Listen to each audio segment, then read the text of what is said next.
पुनः आप सभी का HLV डिजिटल क्लासेज में स्वागत है। ये आपका फिजिक्स का अगला वीडियो, जिसका पहला क्वेश्चन है विद्युत फ्लक्स का मात्रक होता है। विद्युत फ्लक्स का मात्रक होता है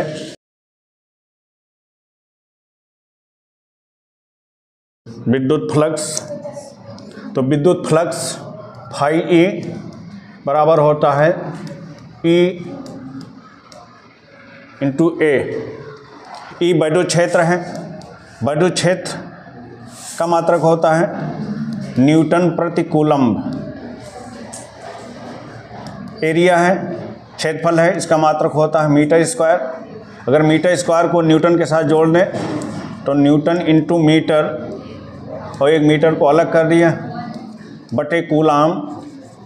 न्यूटन इंटू मीटर ये हमारा कार्य कहलाता है, और कार्य का मात्रक हमारा जूल होता है। तो ये हो जाएगा जूल इंटू मीटर बटे कूलम्ब। तो जूल प्रति कूलम्ब को हम वोल्ट कह देते हैं, तो इस तरह से हमारा बन जाएगा वोल्ट इंटू मीटर। तो इस तरह से वैद्युत फ्लक्स का मात्रक हमारा होगा वोल्ट इंटू मीटर। अब दिया हुआ पहला विकल्प है वोल्ट इंटू सेकेंड है वोल्ट इंटू मीटर, तो यही आपका सही विकल्प है। तो सेकेंड इसका सही विकल्प होगा।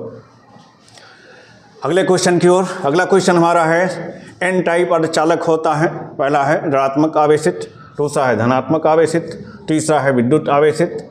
इनमें से कोई नहीं। तो हमारा एन टाइप अर्धचालक जो अर्धचालक होता है और उस विद्युत उदासीन होता है, तो इसका ये थर्ड विकल्प सही है। अगला क्वेश्चन है विद्युत चुंबकीय तरंगे होती हैं। अब विद्युत चुंबकीय तरंगे होती हैं केवल अनुदैर्ध्य केवल अनुप्रस्थ, दोनों अनुदैर्ध्य व अनुप्रस्थ, ना तो अनुदैर्ध्य और ना ही अनुप्रस्थ। तो विद्युत चुंबकीय तरंगे केवल अनुप्रस्थ तरंगे होती हैं, क्योंकि वहाँ पर जो विद्युत वेक्टर और चुंबकीय क्षेत्र के वेक्टर जो होते हैं एक दूसरे के लंबवत होते हैं, इसलिए ये केवल अनुप्रस्थ तरंगे होती हैं। तो इसका भी सेकंड विकल्प ही सही होगा। अगला क्वेश्चन है, अगले क्वेश्चन की ओर चलते हैं। अगला क्वेश्चन है हमारा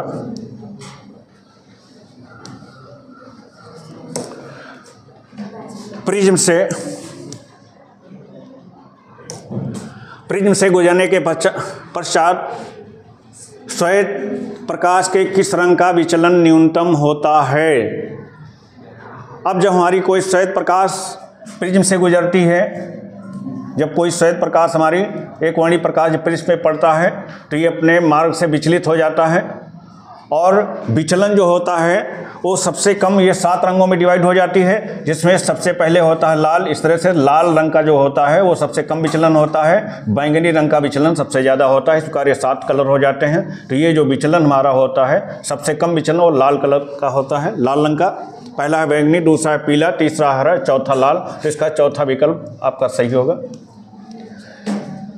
अगला क्वेश्चन है हाइड्रोजन परमाणु के 2 लगातार कक्षाओं के बीच इलेक्ट्रॉनों के कोणीय संवेग का अंतर होता है।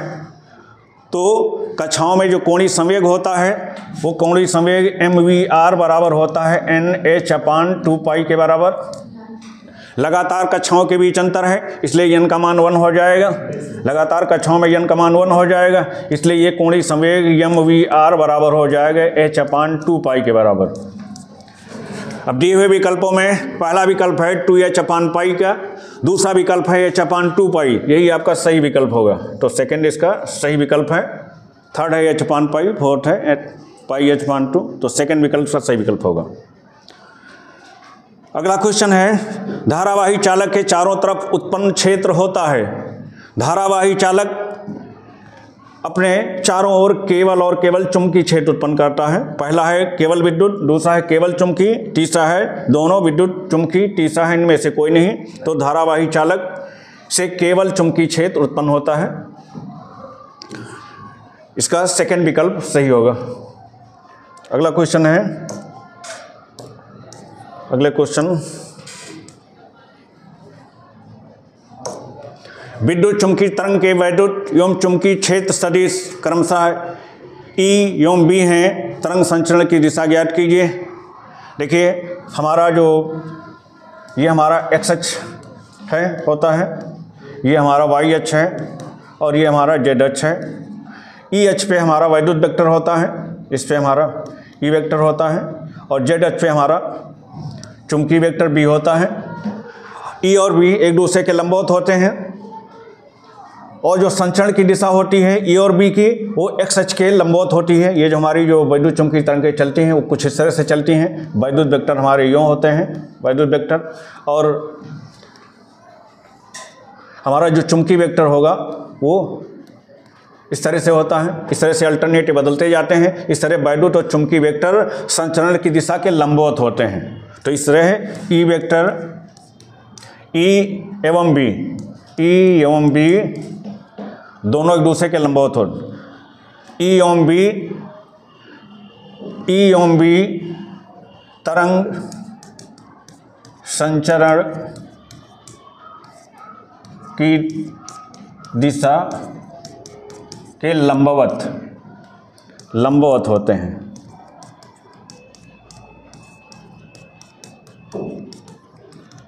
तो ई व बी क्या होंगे? तरंग संचरण की दिशा के लंबवत होंगे। अगला क्वेश्चन है,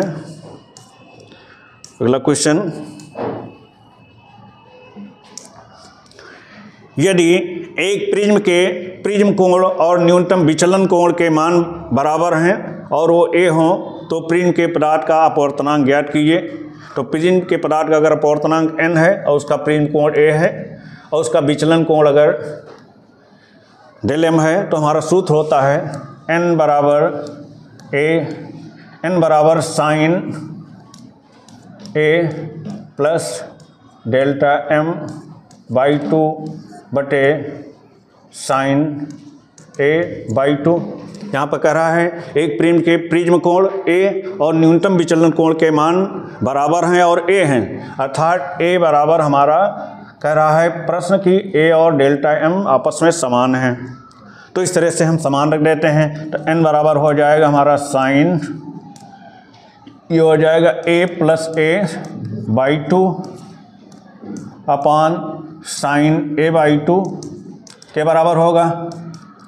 अब sine a plus a sine 2a हो जाएगा, 2a से 2 कट जाएगा तो यहाँ पर a बचेगा, तो ये हो जाएगा साइन a बटे साइन a बाई 2 के बराबर होगा।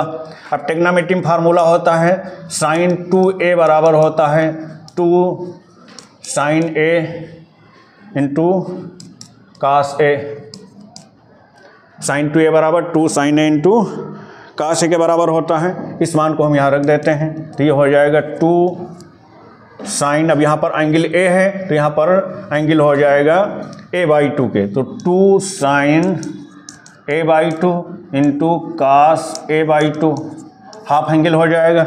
नीचे है sine a by 2, sine a by 2। अब साइन a बाई 2 से साइन a बाई 2 हमारा कट जाएगा। इस तरह से हमारा n बराबर हो जाएगा 2 कास a बाई 2। तो अपवर्तनांक प्रिज्म के पदार्थ का अपवर्तनांक ज्ञात करना है तो हमारा प्रिज्म का पदार्थ हो जाएगा n बराबर 2 कास a बाई 2। ये इसका आंसर होगा।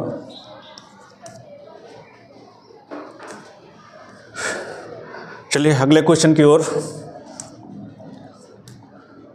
अगला क्वेश्चन हमारा होगा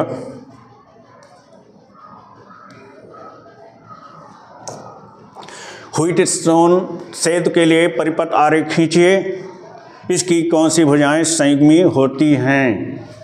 अब व्हीटस्टोन सेतु जो हमारा होता है ये 4 प्रतिरोधों से जुड़ा हुआ एक सर्किट होता है। जब 4 प्रतिरोधों को हम समांतर क्रम में जोड़ देते हैं और उनके 2 विकर्णों में, एक में गैल्वेनोमीटर दूसरे में सेल जोड़ देते हैं तो ऐसी बनी युक्ति हमारी व्हीटस्टोन सेतु कहलाती है। तो यहाँ पर एक समांतर चतुर्भुज ड्रा करेंगे। अब इसके लिए हम बिंदु रख लेते हैं इस तरह से। अब यहाँ पर हमने एक प्रतिरोध लगा दिया, दूसरा प्रतिरोध हमने यहाँ पे लगा दिया, तीसरा प्रतिरोध हमने यहाँ पे लगा दिया, चौथा प्रतिरोध हमने यहाँ पे लगा दिया। इस कार्य चतुर्भुज की आकृति एक बन गई जिसमें हमने 4 प्रतिरोधों को जोड़ दिया। ये हमारा, इसको हमने मान लिया P है, ये मान लीजिए हमारा Q है, संलग्न हो जाए, ये हमारा R है और ये हमारा S है। इसके एक विकर्ण में इसके एक विकर्ण इसका अगर हम नाम रख दें ए बी सी डी, तो इसके बी डी विकर्ण में हम गैलोमीटर लगा देते हैं, गैलोमीटर हमने जोड़ दिया। और इसके ए सी विकर्ण में हमने सेल जोड़ दिया, ए सी विकर्ण में हमने सेल जोड़ दिया, यहाँ कुंडी लगा देते हैं। ए सी विकर्ण में सेल जोड़ देते हैं। तो जब समांतर चतुर्भुज की चार भुजाओं से चार प्रतिरोधों को जोड़कर उसकी एक विकर्ण में धारामापी तथा दूसरे विकर्ण में सेल जोड़ देते हैं, तो ऐसी बनी युक्ति हमारी व्हीटस्टोन सेतु कहलाती है। अब इसमें इसकी कौन सी भुजाएं संयुग्मी भुजाएं हैं, संयुग्मी भुजाएं पूछ रहा है। तो सेल में जो धारामापी है और जो सेल भुजा है, तो सेल भुजा और धारामापी ये हमारी संयुग्मी भुजाएं होती हैं। जो सेल भुजा है, सेल भुजा एवं धारामापी संयुग्मी भुजाएं होती हैं। सेल भुजा एवं धारामापी संयुग्मी भुजाएं हैं, संयुग्मी हैं। तो इस तरह से हमारा क्वेश्चन है, आंसर है इसका। अगला क्वेश्चन, अगले क्वेश्चन की ओर। अगला क्वेश्चन हमारा होगा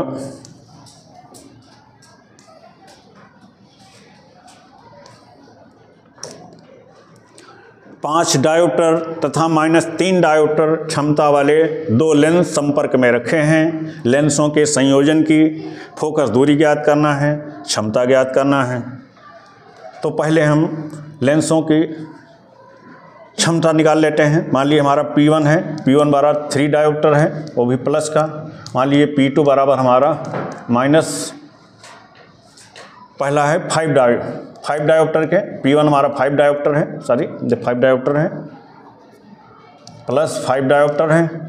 और दूसरा हमारा जो है -3 डायोप्टर के बराबर है, -3 डायोप्टर है। तो इसके संयोजन की कुल क्षमता होगी, ये सेकेंड विकल्प पहले हम निकालते हैं। तो ये संयोजन की क्षमता, कुल क्षमता P बराबर होती है P1 प्लस P2 के, P1 प्लस P2 के। अब P हमारा है प्लस 5 डायोप्टर प्लस 5 प्लस, और P2 हमारा है -3 डायोप्टर के, 3 डायोप्टर के, दोनों को जोड़ देते हैं। तो इस तरह से हमारा आ जाता है ये +2 डायोप्टर के, +2 डायोप्टर। ये हमारा संयोजन की कुल क्षमता 2D के बराबर हो जाती है। अब देखिए ये P बराबर हमारा होता है, ये हो जाता है। अब हम फोकस दूरी पहला ज्ञात कर लेते हैं। फोकस दूरी हमारी क्या होगी? फोकस दूरी हमारी F बराबर होती है 100/P के, 100/P के। अब 100 ये हो जाएगा 100, P का मान हमारा निकला 2, तो 2 से कट जाएगा, 2 पंची 10, ये हो जाएगा 50। तो ये हमारी 50 सेंटीमीटर फोकस दूरी हो जाएगी। अगर इस फोकस दूरी को हम रख दें तो हमारी क्षमता P बराबर, हमारा फार्मूला बन जाएगा P बराबर 100/F से, ये हमारा हो जाएगा सेकंड आंसर। इसका होगा P बराबर 100/F से, तो ये हमारा हो जाएगा 100/F, ये हमारा फार्मूला बन जाएगा। अगर F का मान 2 रखते हैं, 50 रख देंगे तो 2 आ जाएगा जो है। तो इस तरह से संयोजन की फोकस दूरी हमारी हो जाएगी 50 सेंटीमीटर, और क्षमता हमारी हो जाएगी, उसके लिए हम P बराबर 2 डायोप्टर लिख सकते हैं, या उसके लिए फार्मूला 100/F भी लिख सकते हैं। ये हमारे इसके आंसर होंगे। अगला क्वेश्चन है, अगले क्वेश्चन की ओर बढ़ते हैं। अगला क्वेश्चन है स्क्रीन पे, प्रकाशिक पथ क्या होता है? एक कांच के गुटके में 6000 एंगस्ट्रॉम की एक वर्णी प्रकाश किरण आपतित है। गुटके का अपवर्तनांक 1.5 है। गुटके से परावर्तित एवं अपवर्तित किरणों की चाल तथा तरंगदैर्घ्य ज्ञात कीजिए। तो पहला कह रहा है कि प्रकाशिक पथ क्या होता है? जब कोई प्रकाश किरण d दूरी n अपवर्तनांक में तय करके तय करती है तो दोनों का गुणनफल n अपूर्णांक में तय करती है तो दोनों का गुणन ND द्वारा तय दूरी प्रकाशिक पथ कहलाती है। जब कोई प्रकाश किरण d दूरी n माध्यम के अपूर्णांक द्वारा तय होती है तो गुणन ND द्वारा तय दूरी प्रकाशिक पथ कहलाती है। अगला इसके आगे है, एक कांच के गुटके में 6000 एंगस्ट्रॉम लैम्डा दिया है। 6000 एंगस्ट्रॉम 6000 एंगस्ट्रॉम की एक बड़ी प्रकाश किरण आपतित है। 6000 लैम्डा बराबर 6000 एंगस्ट्रॉम की एक बड़ी प्रकाश किरण आपतित है। गुटके का अपवर्तनांक दिया है n बराबर 1.5 है। गुटके से परावर्तित एवं किरण एवं अपवर्तित किरण की चाल ज्ञात करना है और तरंगदैर्घ्य ज्ञात करना है। तो परावर्तित किरण की हमको चाल और तरंगदैर्घ्य निकालनी है, अपवर्तित किरण की भी हमको चाल और तरंगदैर्घ्य निकालनी है।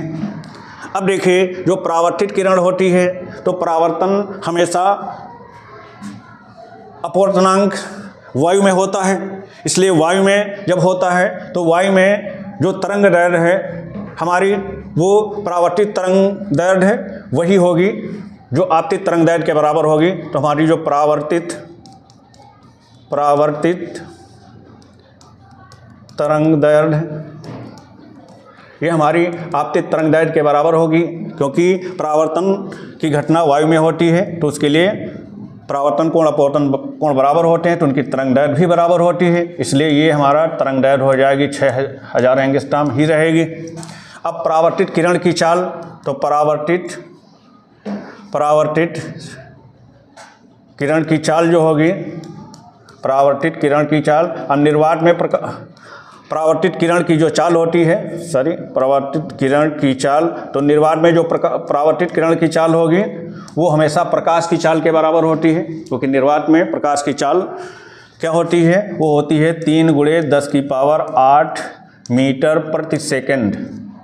तो इस तरह से परावर्तित तरंगदैर्घ्य हमारी 6000 एंगस्ट्रॉम ही होगी और परावर्तित किरण की चाल जो होगी वो हमारी 3 × 10⁸ होगी, जो प्रकाश की चाल के बराबर होगी। फिर अगला हमें निकालना है अपवर्तित किरण की चाल एवं तरंगदैर्घ्य ज्ञात करना है। तो अपवर्तित किरण की हम पहले तरंगदैर्घ्य ज्ञात कर लेते हैं। तो अपवर्तित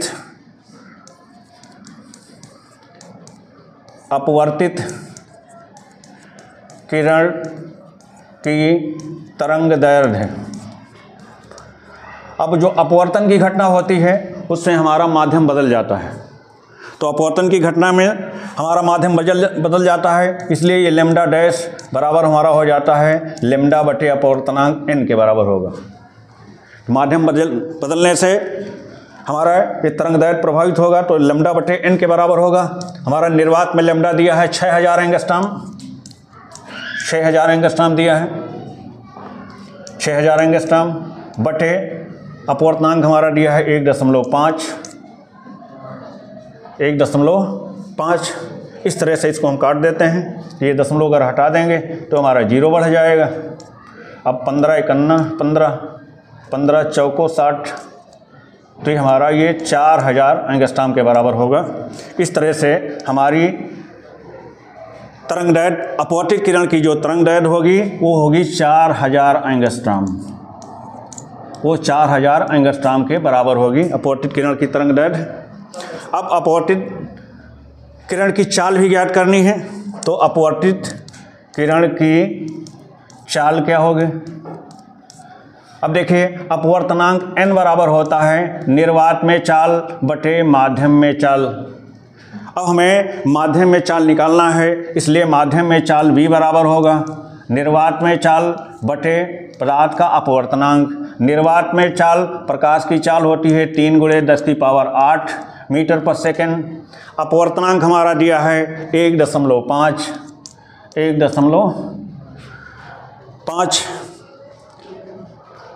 अब इसको हम ये दशमलव हटाएंगे तो यहाँ 0 बढ़ जाएगा, तो 15 × 15 दूना 30। तो इस तरह से ये हमारा आ जाएगा 2 × 10⁸ मीटर प्रति सेकेंड।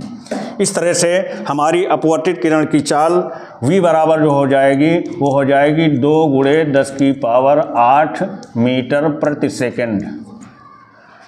तो अपवर्तित किरण की तरंग दैर्ध्य हमारी हो जाएगी 4000 एंगस्ट्रॉम के बराबर और अपवर्तित किरण की चाल हमारी हो जाएगी 2 × 10⁸ मीटर प्रति सेकंड। बस यहीं तक। फिर अगले वीडियो में, ये चैनल पे नए हैं तो चैनल को सब्सक्राइब जरूर करें।